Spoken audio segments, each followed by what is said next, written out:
Hello guys, welcome back to my YouTube channel point biology. आज का हमारा video chapter number 2 पर होगा, जो कि है सॉल्विंग है बायोलॉजिकल प्रॉब्लम। तो इससे पहले चैप्टर नंबर 1 पर भी हमारी वीडियो बनी हुई है, तो आप हमारे यूट्यूब चैनल से चेकआउट कर सकते हैं। तो आज की इस वीडियो में हम देखेंगे कि बायोलॉजी की मदद से या फिर बायोलॉजिकल मेथड की मदद से हम किसी भी डिजीज़ की क्योर और काज मालूम कर सकते हैं। और इसके अलावा एक साइंटिस्ट के अंदर ये कैपेसिटी होता है या उनके अंदर ये क्यूरियोसिटी होता है कि वो नई चीज़ें जानने की कोशिश करता है या डिफरेंट थिंग उनको पसंद होता है।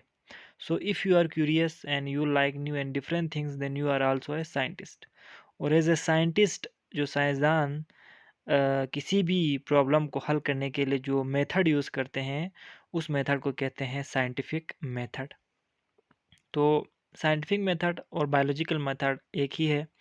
और बायोलॉजिकल मेथड बेसिकली किसी भी प्रॉब्लम को बायोलॉजिकल प्रॉब्लम को सोल्व करने के लिए एक सीरीज ऑफ स्टेप्स मौजूद हैं, और उन स्टेप्स को कहते हैं biological method. It is also known as scientific method. It has following steps. Number 1, recognition of biological problem. Number 2, observation. Number 3, hypothesis. Number 4, deduction. Number 5, experiment. And number 6, result.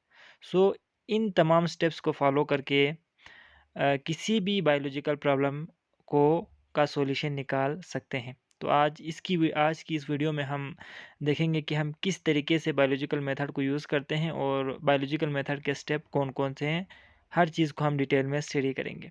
तो बढ़ते हैं हम अपने पहले स्टेप की तरफ, recognition of biological problem. So recognition निकला है रिकॉग्नाइज से, जिसका मतलब होता है पहचानना, आइडेंटिफाई करना। So it is a question related to living organism. किसी भी लिविंग ऑर्गेनिज्म के हवाले से अगर कोई क्वेश्चन रेज हो जाए, सो उसे कहते हैं, ठीक है, बायोलॉजिकल प्रॉब्लम। सो इसमें बेसिकली क्वेश्चन पूछा जाएगा, या तो कोई आपसे पूछेंगे, ठीक है, या फिर as a researcher, as a student आपके दिमाग में खुद ब खुद कोई सवाल किसी भी बायोलॉजिकल प्रॉब्लम को लेकर हो सकता है, पैदा हो सकता है, ठीक है। और इनको कहते हैं रिकॉग्नाइजेशन ऑफ बायोलॉजिकल प्रॉब्लम। अब इसमें सवाल how, when, where, why and what, ETC, ठीक है। बहुत सारे टाइप ऑफ क्वेश्चंस किसी के भी माइंड में हो सकते हैं, and if it raise, so the first step completed recognition of biological problem. हम देखेंगे मलेरिया के बारे में कि बेसिकली मलेरिया एक डिजीज़ है जो कि अ, आज से तकरीबन 2000 साल पहले इंसानों के बीच में इवॉल्व हुआ, और इससे बहुत सारी जानें गई, मिलियंस में लोग मरे।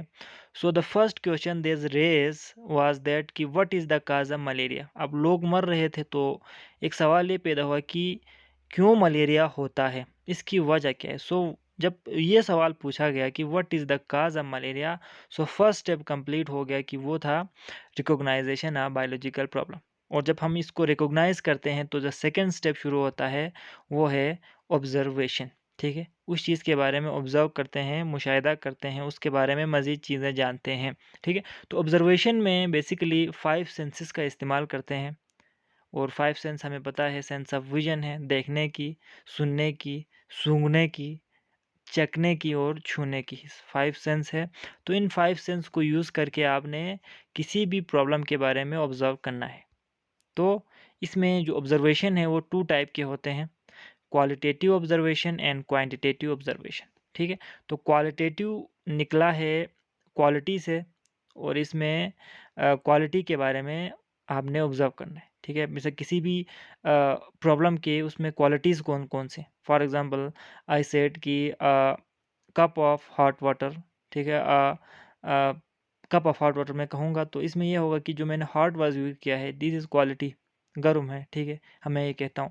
अब इसके बरअक्स जो क्वांटिटेटिव में हम क्या करते हैं, it is based on measurable values. For example I said 1 litre of water, ठीक है। So when I said 1 litre of water, so we can measure 1 litre, ठीक है।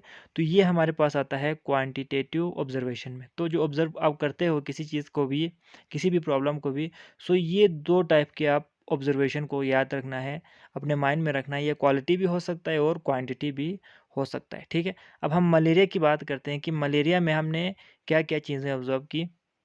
So when we ask what is the cause of malaria, so इसके बारे में observation शुरू हो गई। सो 4 मेजर ऑब्जर्वेशन मलेरिया के बारे में हमें उस वक्त पता चला जब शुरू में हमने ये सवाल पूछा था। तो first observation was malaria and marshy areas have some relation.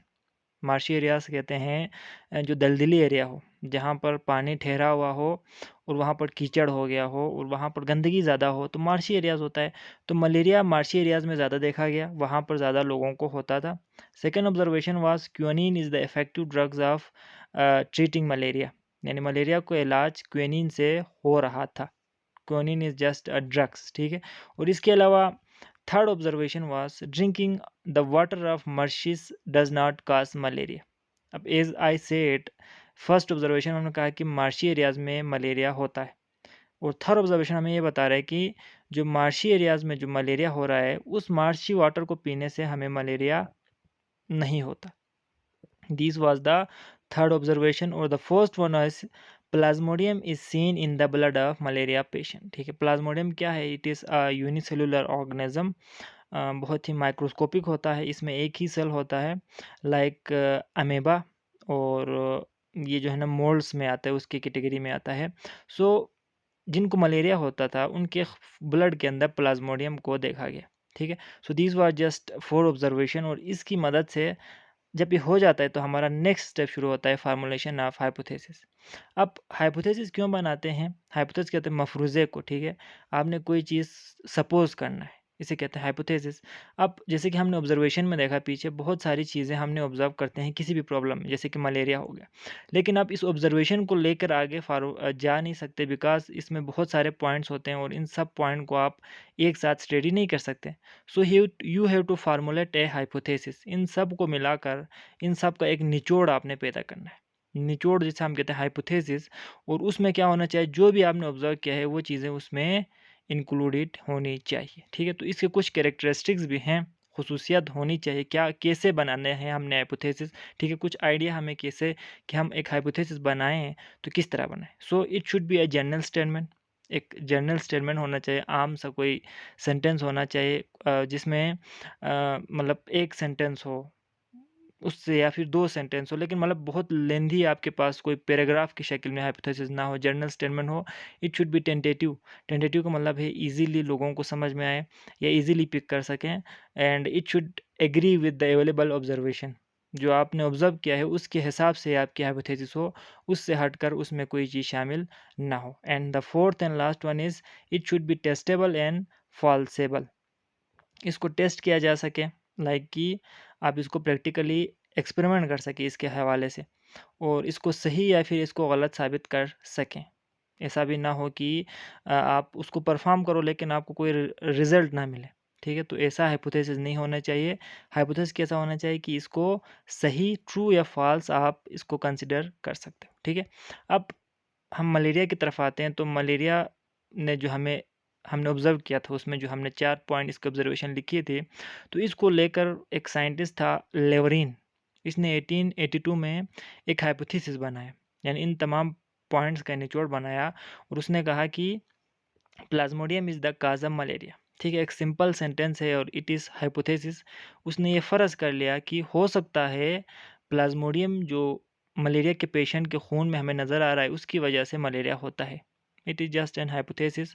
So this is the hypothesis, और इसको अभी हमने आगे जाके इसको टेस्ट करना है, इस पर एक्सपेरिमेंट करना है कि वाकई में ये ठीक है या फिर ये गलत भी हो सकता है।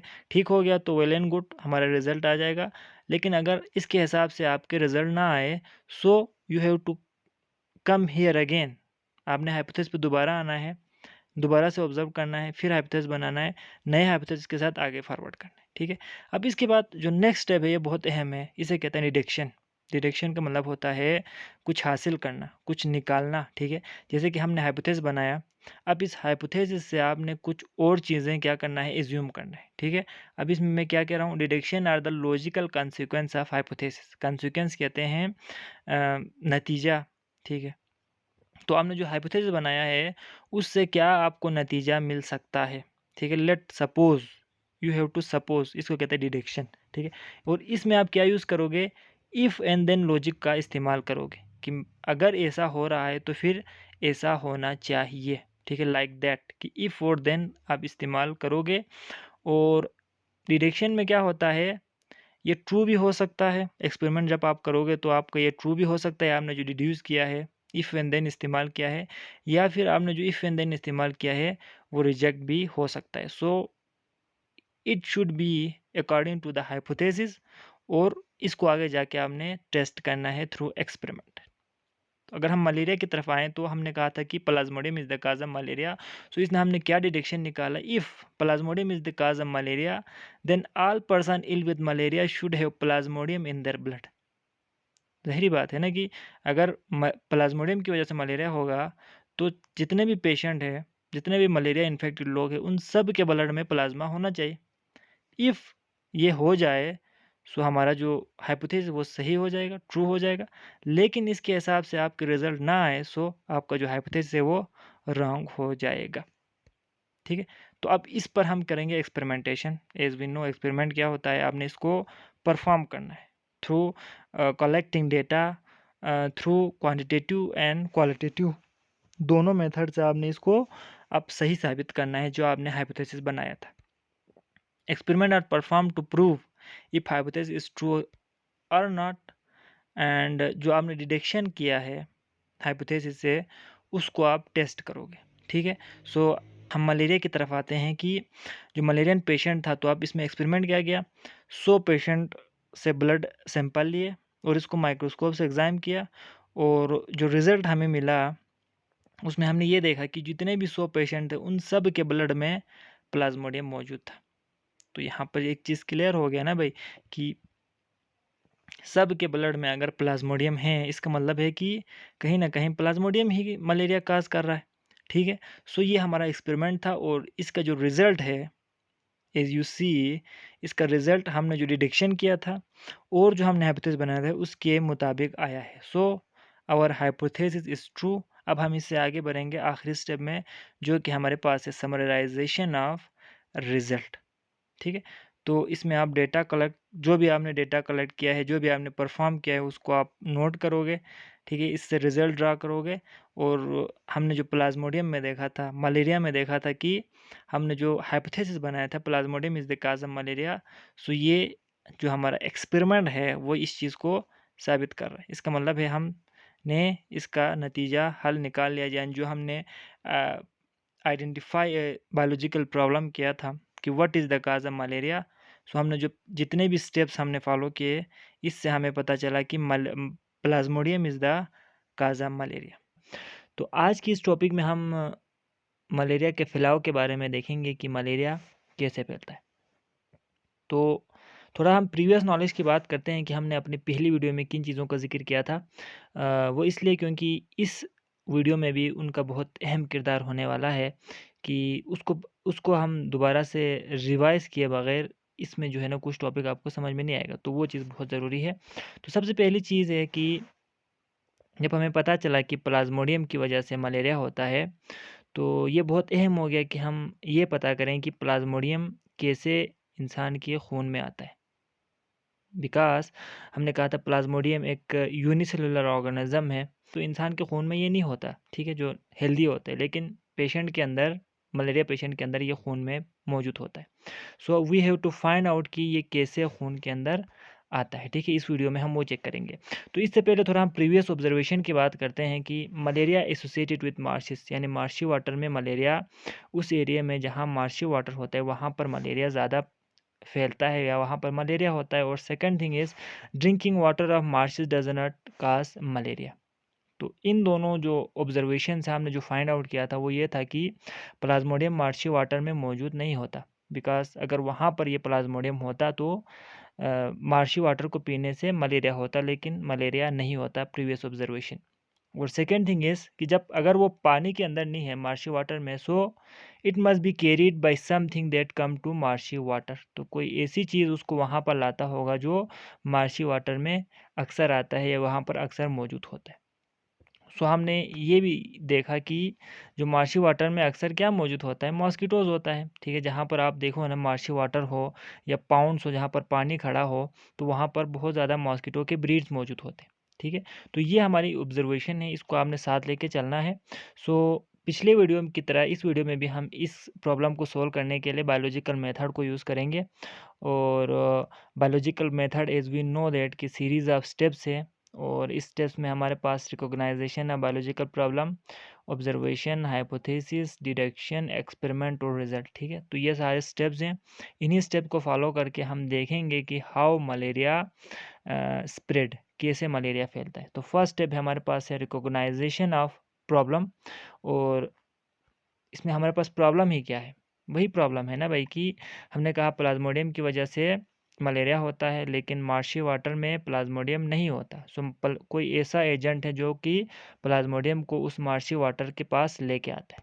ठीक है, तो हमने इस वीडियो में उस एजेंट को फाइंड करना है जो कि इस प्रॉब्लम को मार्शी वाटर के पास लेके आता है, और इसकी वजह से जो है ना मलेरिया होता है। ठीक है, तो यहाँ पर वो प्रॉब्लम हमने सॉल्व करना है कि कौन है भाई, क्या चीज़ है जो कि प्लाज्मोडियम को मार्शी वाटर के पास लेके आते हैं और फिर वो इंसानों के अंदर भी ट्रांसमिट हो जाता है। तो सेकेंड स्टेप हमारा है ऑब्जर्वेशन। फर्स्ट स्टेप कंप्लीट हो गया। ऑब्जर्वेशन में हमने अपने 5 सेंस को इस्तेमाल करना है, यूज़ करना है। और 5 सेंस को एक साइंटिस्ट ने 1883 में बहुत ज़्यादा अहम तरीके से इस्तेमाल किया। उसका नाम था A.F. किंग। उसने 20 ऑब्जर्वेशन को अपनी किताब में लिखा about the spread of malaria. तो उसमें से कुछ अहम जो उसने ऑब्जर्वेशन की थी वो ये था कि वो लोग जो आउटडोर्स होते हैं, घर के बाहर सोते हैं, उनको मलेरिया ज़्यादा होता है as compare to people who sleep indoor, जो घर के अंदर सोता है। सेकेंड जो ऑब्जर्वेशन थी वो ये था कि people who sleep under fine net were less likely to get malaria. ठीक है, जो नेट के अंदर सोता है मलेरिया कम होता है। और the third observation was that कि स्मोकी एरिया में जो सोते हैं उनको मलेरिया नहीं होता। So this observation suggest us that वो क्या होगा, मॉस्किटो होगा। बिकॉज हमें पता है कि बाहर जो सोते हैं मॉस्किटो ज़्यादा उनके बॉडी से कांटेक्ट में आता है। जो नेट के अंदर सोता है उनसे बॉडी से जो है ना मॉस्किटो कम कनेक्शन में आता है। और जो स्मोकी एरिया में सोते हैं वहाँ पर भी मलेरिया या वहाँ पर भी जो मॉस्किटो है उनका जो है ना आना नहीं होता है, because they avoid smoky fires. ठीक हो गया। तो ये हमें सजेस्ट कर रहा है कि कहीं ना कहीं वो मॉस्किटो हो सकता है जो कि क्या करता है, मलेरिया को स्प्रेड करता है या प्लाज्मोडियम को मार्शी वाटर की तरफ लेके आता है। ठीक हो गया। सो ये हमारी ऑब्जर्वेशन है। सो इसी ऑब्जर्वेशन से हमने क्या करना है, आगे हाइपोथेसिस बनाना है। ठीक है, it should be a tentative idea and a general statement. So यहाँ पर हमने क्या हाइपोथेसिस बनाया कि mosquito transmit plasmodium so are involved in the spread of malaria. ठीक है, जो ऑब्जर्वेशन हमने देखा कि मॉस्किटो ही है जो कि प्लाज्मोडियम को ट्रांसमिट करता है और मलेरिया को फैलाता है। So we have to deduce from it, हमने डिडक्शन करना है इससे। और डिडक्शन में हमने कहा था कि हम इफ़ एंड देन लॉजिक का इस्तेमाल करेंगे। तो यहाँ पर जो डिडक्शन की हाइपोथेसिस को देखकर वो ये था कि फर्स्ट डिडक्शन की अगर मॉस्किटो प्लाज्मोडियम को ट्रांसमिट करता है तो उनके अंदर प्लाज्मोडियम होनी चाहिए, फर्स्ट डिडक्शन। ठीक है, और सेकेंड डिडक्शन ये था कि इफ़ मॉस्किटो ये स्प्रेड करता है तो ये जो प्लाज्मोडियम है उनके अंदर मलेरिया पेशेंट को काटने से आना चाहिए। ठीक है, तो ये दो हमारे पास डिडक्शन है, इफ़ एंड देन का हमने इस्तेमाल किया है। ठीक है, तो हम इस चीज़ को आगे अगले स्टेप में जो कि हमारे पास है एक्सपेरिमेंट, उसमें इस चीज़ को साबित करेंगे। ठीक है, अगर हमारे हाइपोथेसिस और डिडक्शन के हिसाब से हमारे एक्सपेरिमेंट के रिजल्ट आए ट्रू हो जाए सो हम आगे बढ़ेंगे। अगर हमारा जो एक्सपेरिमेंट है उनके अपोजिट आए, फॉल्स हो जाए, सो हम दोबारा से जाएंगे और दोबारा से क्या बनाएंगे, हाइपोथेसिस बनाएंगे और दोबारा से उससे डिडक्शन निकालेंगे। ठीक हो गया। सो बहुत सारे साइंटिस्ट थे जिन्होंने इसमें अपना हिस्सा डाला। तो उसमें बड़ा एक फेमस साइंटिस्ट है रोनाल्ड रोस, और उसने सबसे पहले इस पर काम किया था, इस एक्सपेरिमेंट पर, इस हाइपोथेसिस पर। तो he was a British army physician and working in India performing important experiment in 1897। ठीक है, 1897 में इंडिया में वो एक्सपेरिमेंट कर रहा था। तो उसने क्या किया एक्सपेरिमेंट में, सबसे पहले उसने एक फीमेल एनोफिल मॉस्किटो को मलेरिया पेशेंट को बाइट करने दिया, उसको काटने दिया। फिर उसके बाद कुछ दिनों बाद उसने उस मॉस्किटो को मार दिया। ठीक है, जब उसने उसको मारा तो उसने देखा कि उसके पेट के अंदर, स्टोमक के अंदर प्लाज्मोडियम था जो कि मल्टीप्लाई हो रहा था। तो इससे ये चीज़ साबित तो हो गई कि जो प्लाज्मोडियम है वो मॉस्किटो ही ट्रांसमिट करता है और मलेरिया पेशेंट को बाइट करने से उनके अंदर आ गई है। ठीक है, यहाँ पर तो हमने डिडक्शन किया था उसके हिसाब से इसके आंसर आ रहे थे। ठीक है, अब उसके बाद नेक्स्ट जो उसने किया कि ये चीज़ कंफर्म हो गया कि प्लाज्मोडियम एनोफिल मॉस्किटो ही क्या करता है, मलेरिया पेशेंट से अपने पास लाता है। लेकिन अभी ये देखना है कि वाक़ई में क्या वो किसी हेल्दी इंसान को भी ये ट्रांसमिट करने की उनके अंदर ये सलाहियत है या फिर नहीं है। ठीक है, तो उसने इस चीज़ को इंसानों पर तो एक्सपेरिमेंट नहीं किया बिकॉज़ ये बड़ा डेंजरस। उसने पहले सोचा कि मैं स्पैरो के ऊपर अपना एक्सपेरिमेंट करूँगा। ठीक है, यानी चिड़िया के अंदर। तो उसने क्या किया, एक फ़ीमेल कुलिक्स मॉस्किटो को स्पैरो को काटने दिया जिसको मलेरिया हुआ था। ठीक है, फिर उसके बाद उसने क्या किया, इस जो है ना मॉस्किटो से, उसी मॉस्किटो से जिसने मलेरिया स्पैरो को काटा था, एक हेल्दी स्पैरो को काटने दिया। तो कुछ दिनों के बाद उसने देखा कि जो स्पैरो हेल्दी था वो भी बीमार हो गया और फिर उसको भी मलेरिया हो गया। तो यहाँ पर ये चीज़ साबित हो गया कि वही मॉस्किटो ही है जो कि क्या करता है, एक मलेरिया स्पैरो से प्लाज्मोडियम को अपने अंदर लाता है और फिर इसको हेल्दी जो है ना स्पैरो के अंदर जब ये इसको बाइट करते हैं तो उसके अंदर ट्रांसमिट करता है। ये चीज़ साबित हो गया। लेकिन अभी इंसानों पर इस चीज़ को साबित करना बाकी था कि क्या इंसानों पर भी यही चीज़ होता है कि मलेरिया पेशेंट से हेल्दी में ये ट्रांसमिट कर सकता है। तो इस चीज़ को साबित करने के लिए 1 साल बाद, 1 ईयर बाद group of Italian scientist like Giovanni Battista और उसके कुछ साथियों ने इंसानों के ऊपर ये एक्सपेरिमेंट किया। और उन्होंने क्या किया, जिस तरह रोनाल्ड रोस ने किया था कि जो एनोफिल मॉस्किटो है फीमेल, उससे एक मलेरिया पेशेंट को बाइट करने दिया। ठीक है, और उस मॉस्किटो को कुछ दिनों के लिए रखा, फिर उसी मॉस्किटो से एक हेल्दी इंसान को उन्होंने काटने दिया।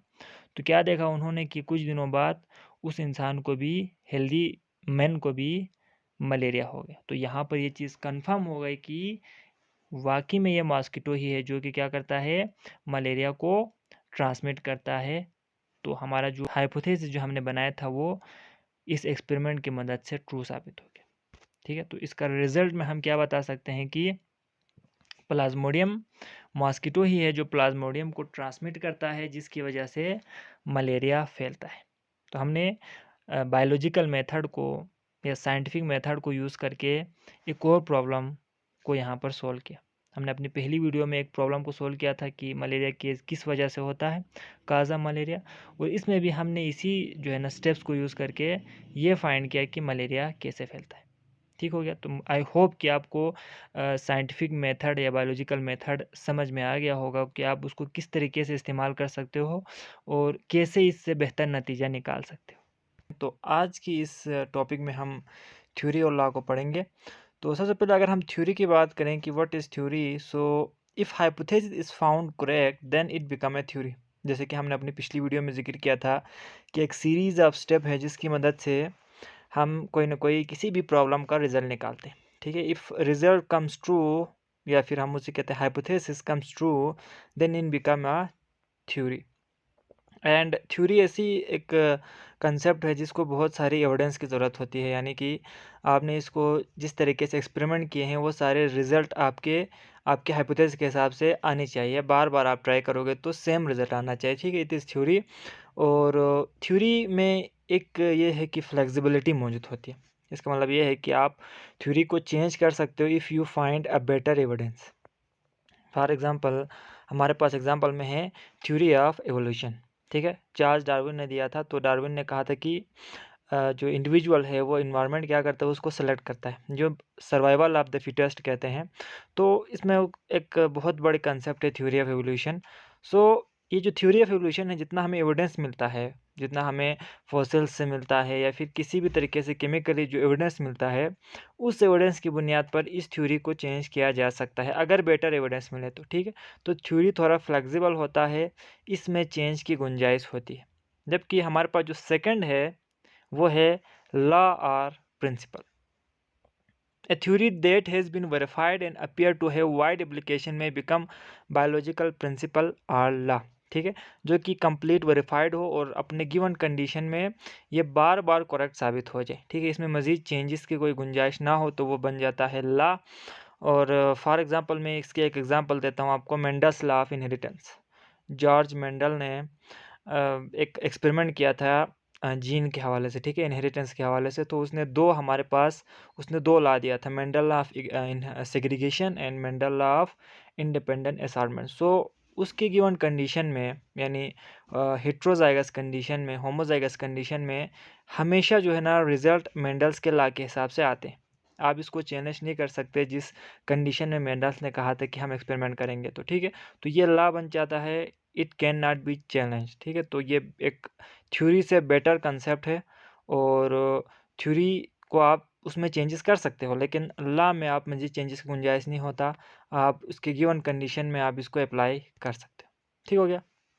तो इसके बाद हमारे पास जो नेक्स्ट टॉपिक है वो है data organisation and data analysis. The collection of fact और information is called data, and data is then organized by using table and graphs to predict on the basis of data is called analysis। ठीक है, तो analysis क्या होता है, आप कोई ना कोई इन्फॉर्मेशन कलेक्ट करते हो किसी भी प्रॉब्लम के हवाले से, ठीक है, या उसके बारे में आप चीज़ें जब इकट्ठी करते हो तो उसे डेटा कहते हैं, और उस डेटा को आप ग्राफ की मदद से, टेबल की मदद से उसको ऑर्गेनाइज करते हो। ठीक है, और उसकी बुनियाद पर आप कोई ना कोई एनालिसिस करते हो, कोई ना कोई उसका हल निकालते हो, तो उसको कहते हैं डेटा एनालिसिस। ठीक हो गया। और डेटा एनालिसिस करने के लिए दो चीज़ों की बड़ी ज़रूरत होती है, या दो हम मैथमेटिकल टूल्स को इस्तेमाल करते हैं। एक को कहते हैं रेशो और दूसरे को कहते हैं प्रोपोर्शन। ठीक हो गया। तो इसमें हम पहले देखेंगे कि what is ratio. The comparison of one number two another number is called ratio. ठीक है, मैथ्स में आप अक्सर पढ़ते हैं इसको, कि दो नंबर के बीच में अगर आप कंपेरिजन करोगे, कंपेयर करना है उन दो नंबर को, तो उसे कहते हैं रेशो। फॉर एग्ज़ाम्पल मैं ये कहता हूँ कि मेरे पास एक फ्लावर है, रेड फ्लावर है, उसकी तादाद है 105, और एक वाइट फ्लावर है, उसकी तादाद है 35। ठीक है, तो मैं इन दोनों को कंपेयर करूँगा तो फिर मेरे पास जो रिज़ल्ट आएगा वो क्या है, 3:1, जो सिंपलेस्ट रेशो है। यानी मेरे पास अगर एक वाइट फूल है तो उसके मुकाबले में मेरे पास 3 रेड फूल होना चाहिए। ठीक है, तो ये इन दोनों को रेशियो है, यानी कि 3 गुना ज़्यादा है रेड फ्लावर मेरे वाइट के हिसाब से। ठीक है, तो इस तरह आप रेशो निकाल सकते हो दो नंबर का, कि किस हिसाब से ये किसी पॉपुलेशन में है, या उस डिजीज़ में क्या क्या चीज़ें जो आपको मिल रहा है वो किस रेशो में। ठीक हो गया। जबकि सेकेंड थिंग हमारे पास है proportion. Two equal ratio join by sign equality form a proportion. जब आपके पास दो रेशो नंबर्स हो, नंबर्स ऑफ रेशो हो, तो इसको इक्वलिटी साइन से जब आप मिलाते हो तो ये कहलाता है प्रोपोर्शन। मिसाल के तौर पर मैं एक एक्सपेरिमेंट करता हूँ 30 स्पेरोज़ का, जिस तरह मैंने अपनी पहली वीडियो में बताया था कि हम काज ऑफ मलेरिया मालूम कर रहे थे, तो उसमें हमने यही चीज़ किया था कि 30 स्पेरो को लेता हूँ, ठीक है, और इसको मॉस्किटो से बाइट करवाता हूँ। तो इसमें से 24 जो स्पेरो है उसको मलेरिया हो जाता है। ठीक है, तो ये आपके पास एक रेशो हो गया। ठीक है, 30 को मैंने कटवाया, उसमें से 24 को मलेरिया हो गया। तो अगर मैं 100 स्पेरो को कटवाऊँगा मच्छर से या मॉस्किटो से, तो कितने को मलेरिया होगा। ठीक है, तो आपको पहला रेशियो दिया हुआ है 30:24, और सेकंड में आपके पास 100 है। ठीक है, तो जो आपने मालूम करना है वो क्या है, x है। ठीक है, तो इसकी मदद से, दो रेशियो की मदद से जो अननोन आपके पास रेशियो है वो आप इसको मालूम कर सकते हो, प्रोपोर्शन कहलाता है। तो यहाँ पर मेरे पास ये होगा कि मेरे पास ये रेशियो बन रहा है। ठीक है, जो मैंने यहाँ पर आपको दिखाया है कि अगर मेरे पास 30 पेरो है, उसमें से 24 को मलेरिया हो रहा है, तो 100 स्पेरो में से कितने को होगा। ठीक है, तो अब मैं इसको सोल्व करूँगा, मैथमेटिकल फार्मूला आपको पता होगा प्रोपोर्शन का।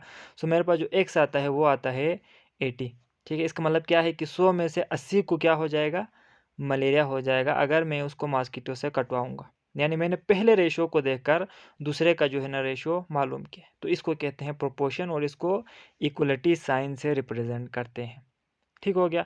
अब इसके बाद, अब मैंने अभी कहा कि डेटा एनालिसिस क्या होता है, डेटा कलेक्शन क्या होता है, रेशो क्या है और प्रोपोर्शन क्या है। सो इसके इंपॉर्टेंस क्यों है, क्यों मैंने इसको यहाँ पर शामिल किया है आपकी इस लेक्चर में, चैप्टर नंबर 2 में, आपके बुक में भी शामिल है, तो क्यों इसको वहाँ पर शामिल किया है, हम इसको बायोलॉजिकल प्रॉब्लम में कहाँ इस्तेमाल कर सकते हैं। ठीक है, तो सबसे पहली चीज़ है कि डेटा एनालिसिस की मदद से आप किसी भी हाइपोथेसिस को रिजेक्ट साबित कर सकते हो, उसको मॉडिफाई कर सकते हो, और उसको कन्फर्म भी कर सकते हो। ठीक हो गया, यानी कि एक हाइपोथेसिस है तो आप इस डेटा की मदद से डेटा एनालिसिस की मदद से, डेटा कलेक्शन की मदद से, रेशो प्रोपोर्शन की मदद से उसको रिजेक्ट, मॉडिफाई या फिर कंफर्म कर सकते हो। ठीक है, हम देखेंगे कि हम किस तरीके से रिजेक्ट कर सकते हैं एक हाइपोथेसिस को। फॉर एग्जांपल हमने अपने पहली वीडियो में कहा था कि मार्शी एरियाज़ में मलेरिया होता है, जो लोग मार्शी एरियाज़ में रहते हैं उनको मलेरिया होता है। तो इसके हिसाब से हमने हाइपोथेसिस ये बनाया कि मार्शी वाटर काजेस मलेरिया। ठीक है, अब इस चीज़ को मैंने साबित करना है कि क्या वाकई में मार्शी वाटर की वजह से होता है। ठीक है, क्योंकि जो मैंने देखा, ऑब्जर्वेशन की, वो यही था कि मार्शी वाटर में जो लोग होते हैं उनको मलेरिया होता है। तो मैंने एक हाइपोथेसिस बनाई इससे। तो अब इसको मैंने टेस्ट किया, एक्सपेरिमेंट किया। तो 20 लोगों को मैंने मार्शी वाटर पिलाया जहाँ पर मलेरिया होता था। ठीक है, उस पानी को मैंने पिलाया। So no one suffered from malaria, किसी को भी मलेरिया नहीं हुआ। तो मैंने जो हाइपोथेसिस बनाया था मार्शी वाटर काजेज मलेरिया, वो क्या साबित हो गया, अब यहाँ पर रिजेक्टेड हो गया। बिकॉज अगर ये चीज़ सही होता, ठीक है, ये हाइपोथेसिस अगर ट्रू होता कि मार्शी वाटर को पीने से मलेरिया होता है, तो इन 20% को होना चाहिए था, किसी को भी नहीं हुआ। तो इसका मतलब ये जो हाइपोथेसिस है रिजेक्ट हो गया। सो आप डेटा एनालिसिस की मदद से, डेटा कलेक्शन की मदद से आप किसी भी हाइपोथेसिस को रिजेक्ट कर सकते हो। ठीक है, अब हमारे पास जो सेकंड हमने बात की थी मॉडिफाइंग हाइपोथेसिस। तो after rejection of marshy water caused malaria, hypothesis was modified on the basis of other observation. ठीक है, ये तो हमने कहा कि रिजेक्ट हो गया क्योंकि 20 लोगों ने पिया, किसी को मलेरिया नहीं हुआ। तो इसमें थोड़ी बहुत मॉडिफिकेशन की और हमने क्या बनाया, जो नेक्स्ट हमारे पास हाइपोथेसिस तो वो ये था कि plasmodium is the cause of malaria, Plasmodium की वजह से मलेरिया होता है। और इस चीज़ को हमने बाकायदा पहली वीडियो में साबित किया था। ठीक है, आप उसको विजिट कर सकते हो। अब इसके बाद जो थर्ड चीज़ है वो कंफर्मिंग हाइपोथेसिस। किसी भी हाइपोथेसिस को कंफर्म करने के लिए आप डेटा एनालिसिस का इस्तेमाल कर सकते हो। ठीक है, अब इसमें एक्सपेरिमेंट करेंगे। तो हमने ये कहा था कि plasmodium is the cause of malaria. अब इस चीज़ को कंफर्म करने के लिए 20 मलेरिया पेशेंट है, उनके खून को चेक किया। तो उनके खून में हमने देखा कि प्लाज्मोडियम, जिनको मलेरिया हुआ था उनके खून में प्लाज्मोडियम होना चाहिए था। तो हमने 20 को चेक किया, तो 20 के खून में क्या मौजूद था, प्लाज्मोडियम मौजूद था। और हमने हेल्दी जो 20 ह्यूमन है जिनको मलेरिया नहीं हुआ था उनके खून को चेक किया, तो उनमें से किसी के अंदर भी प्लाज्मोडियम नहीं था। तो इस चीज़ से ये कंफर्म हो गया कि प्लाज्मोडियम ही है जो कि मलेरिया को काज करता है। ठीक होगा, तो इस तरह आप हाइपोथेसिस को डेटा एनालिसिस की मदद से कंफर्म भी कर सकते हो। ठीक हो गया, तो ये हमारा हो गया चैप्टर नंबर 2 कंप्लीट। इसमें यही चीज़ें थी, डिस्कस थी हमने, इसमें से हर एक कंसेप्ट को डिटेल में डिस्कस किया है।